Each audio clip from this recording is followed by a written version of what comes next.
Friday 5 here on the Agent Survival Guide podcast. I'm your host, Sarah Ruppel, and this is our weekly list of 5 things you should know about. Today is April 17th. This week has been beautiful here in Pennsylvania. We have had some days in the 80s. Warm breezes, all the spring smells, and a whole lot of pollen. This is the time of year that it becomes really difficult to keep my car clean, even with a garage. But the weather has been beautiful. The releases from CMS have been bountiful. It's good times, and we will start out with a quick update. On Tuesday this week, we published our takeaways from the 2027 CMS Medicare Advantage and Part D final rule. We will be linking to the episode in our notes just in case you missed it. In that episode, we mentioned a lot of different takeaways for agents, and now we have a PDF that lists the main compliance changes agents should know about. One of which that ended up on our episode's cutting room floor, simplifying the rules around call recording. We have those rules outlined on the PDF with the other changes we mentioned. It is a great reference, and we would love to send it to you. So if you would like a copy, reach out to us by email, asdpodcast@ritterim.com, and we can send that PDF your way. And then also, in the time since that episode was published, our fabulous blog here at Ritter Insurance Marketing, the FMO that powers this podcast, has published their post on the final rule. So that will be linked in our episode notes as well. Moving on to tech takeaways. Google announced 2 new features for Chrome last week: immersive reading mode and vertical tabs. Immersive reading mode is what it sounds like. When you right-click and choose the option to open a tab in reading mode, it strips out all the visuals other than text and links, which are, as per usual, underlined and blue. What's interesting is when you click on a link, it doesn't open in reading mode. It opens the link as a regular web page. And then also, important to note, when you hit the back button, you'll go back to a regular web page, not reading mode of the page you previously visited. So this isn't like incognito mode where you choose the option and you stick with that selection the whole time. You'll have to put a page in reading mode each time you would like to remove all those other distractions. I think that makes sense for what they're trying to do here. When I find a nice long article online, I would much rather lock into an immersive text-only mode rather than have to fight against all the ads and the visuals. And then vertical tabs, also just what they sound like. Rather than seeing your open tabs at the top of your browser window, this is an option to view them at the left side of your screen, similar to how they natively appear in Safari. To switch your settings, simply right-click on a tab in Google Chrome and select Show Tabs Vertically to make the change. And then you can also revert to your old settings the same way by right-clicking and then selecting Show Tabs Horizontally. Interesting feature, and I might have to play around with this a little bit to see how I like it. This is one of those weird Mac versus Windows defaults that is tripping me up right now on my Neo. I wonder if I can train my muscle memory faster by switching my Chrome settings for desktop to be on the side. And also because I'm curious by nature, I did just search for the option to change my Safari layout to tabs at the top rather than the side.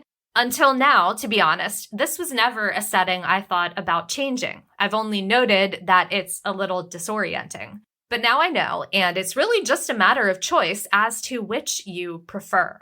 One other interesting note that I will leave you with. In the post on Google's blog, they show this functionality on a Mac. Food for thought. Take that as you will. Now let's dig into our archives. This is something we have not mentioned here on the show in quite a while. Super short mention though. I came across my first article predicting the COLA for 2027. I know that it likely came on the heels of the release of the Consumer Price Index for March 2026. The Bureau of Labor Statistics released that report last Friday, and quite honestly, I have not been following along with this as closely as I might have been in the past because we just haven't been seeing a lot of movement here. That has changed a little bit with Friday's report. The CPI for March 2026 increased by 0.9% when compared to February 2026. And then looking back 1 year, the CPI was up 3.3% from the same time in 2025. The increase this time around was largely driven by the recent increase in energy commodities linked to the war in Iran. We will have the link to that report in our episode notes. But what I think is interesting about the COLA prediction that I saw is that the numbers are not set in stone until we get the Q3 CPI report. So it's interesting that we are already reporting on that. And I've seen estimates between 2.5 and 2.8% increase so far. But again, super early to tell. April 28th and 29th mark the next Federal Open Market Committee meeting, but it is not a rate-setting meeting. Still, it'll be interesting to hear Chair Powell's comments. The next rate-setting FOMC meeting is set for mid-June. Next up, we talk a lot about resources for agents, and that is because we are passionate about learning, teaching, and positioning this podcast as a helpful resource. I recently came across an interesting study from Protective Life Corporation. They recently surveyed a selection of financial planning professionals and just over 1,200 individuals aged 55 to 75. Both of these survey groups were asked a series of 10 questions about Medicare, and the findings present some interesting takeaways. Out of the 10 questions, financial planners were able to answer an average of 6 questions correctly. The consumer group of individuals averaged just 4 correct answers out of the 10 questions. The one that tripped up both survey groups, whether or not there is an annual out-of-pocket maximum for Original Medicare. 32% of the financial professional respondents answered correctly. And then just 14% of individuals aged 55 to 75 responded correctly. In addition to that question, there's uncertainty around Medicare Advantage network restrictions, general enrollment restrictions, coverage when traveling, and others. What I liked about this particular study is that it went beyond the typical definitions and really got into the meat and potatoes of coverage. Another interesting statistic from the survey, out of all the financial professionals surveyed, quote, 1 in 4 frequently assist with Medicare planning, and 2/3 refer clients elsewhere, end quote. Unless you are selling both life and health, the takeaway here, find yourself a financial planner affinity partner. If you do not have this type of affinity partner, you are missing out on referrals. And then the last point I will highlight here. Non-financial planning individual respondents were asked to highlight which source they found most helpful. 39% said Medicare.gov. 29% did their own research. 24% referenced the Medicare and You handbook. Just 22% marked their source as a, quote, licensed insurance agents or brokers other than your personal financial professional, end quote. And quick disclaimer, the survey is geared more toward financial professionals than insurance agents. But make no mistake, there are takeaways for agents and the industry as a whole here. This is why we are so bullish on education. When you are in the mix and reading this material all the time, it tends to stick. But for those who only deal with coverage elections once a year or at major milestones, we've got to educate. That is not just the theme of the survey. It is the through line of everything we try to do here on the show. So definitely check out the survey. We will have the link in the notes. Checking back in with our friends from the Centers for Medicare and Medicaid Services. Last week, CMS published their interoperability standards and prior authorization for drugs proposed rule. The proposal uses the foundation laid by both the 2020 CMS Interoperability and Patient Access Rule and the 2024 CMS Interoperability and Prior Authorization Final Rule. The latter of those pieces of legislation went into effect at the beginning of the 2026 plan year. Some important things to know about the 2024 rule before we move forward. It finalized the requirement for payers to develop their own prior auth application programming interfaces, or APIs, to, quote, facilitate electronic prior authorization for non-drug items and services, end quote. And let's just put a pin in that for a moment. Now, CMS is turning their attention to pharmaceutical drugs and streamlining the prior authorization process there. And the proposed rule outlines quite a bit of information. Let's take a look at what will matter for your clients. So, some changes to timeframes and impacted payers. Impacted payers would be required to make a prior authorization decision on urgent requests within 24 hours.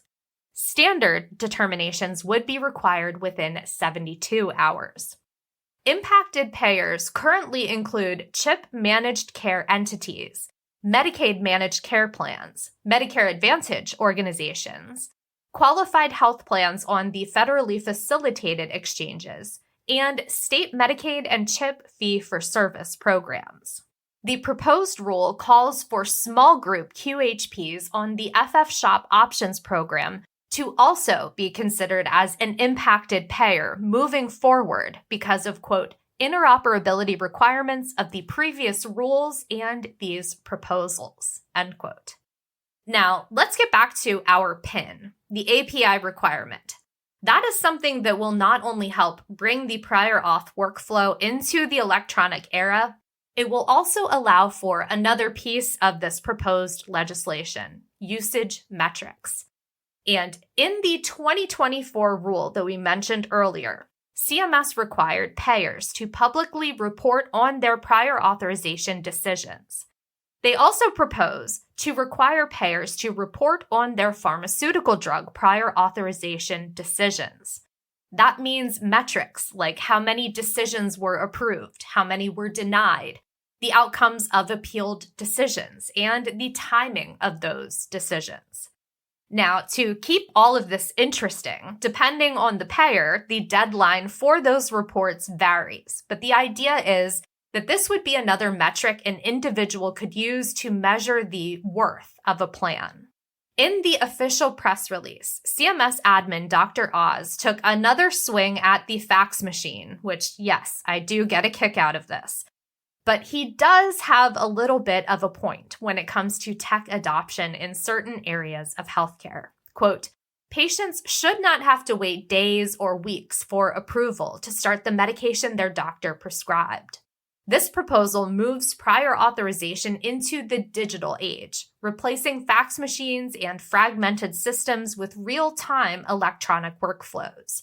We are standardizing the process, increasing transparency, and ensuring providers can focus on caring for patients instead of navigating the red tape, end quote. There's a lot to unpack in this particular proposed rule. I thought it was an interesting read, definitely something we will be keeping an eye on. CMS has called for comments on this proposal, and you can add yours up until June 15th, 2026. We will have the link to the document in the Federal Register where you can submit your comment in our episode notes. Also there, you'll find a few other takes on the proposed rule, a link to a CMS document that compares current policy versus the newly proposed policy changes, and of course, all the other resources we mentioned in today's episode. And before we sign off, just a quick reminder that we are accepting shout-outs here on the show. Whether you just became an agent and you want to celebrate getting licensed, or one of your downlines just wrote their first app, we would love to shout out your achievements here on the show. Send us an email at asgpodcast@ritterim.com and let us know who you would like to celebrate and why. Then in the next Friday 5 episode, we will read your shout out on the show.